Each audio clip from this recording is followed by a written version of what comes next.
guys, tapos na akong manahe. Sinelas. Mahirap din manahe. Minsan meron, minsan wala. Lalo na nung nagka-pandemic. Mas lalo akong nahirapan. Kasi walang nagpapagawa ng sapatos, walang kita.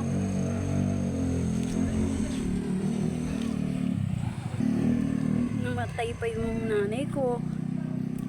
Kaya mas lalo akong nahihirapan. Dahil wala akong pinagkukuhanan ng pagkain sa araw-araw. Buti na lang nandyan yung kapatid ko na tumutulong sa akin.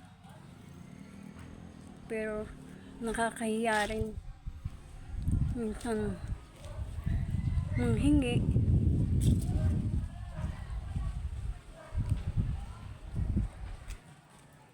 Kaya sobra akong nagpapasalamat sa kanya na hindi lang ako ang tinutulungan niya, pati nanay ko nung time na buhay pa.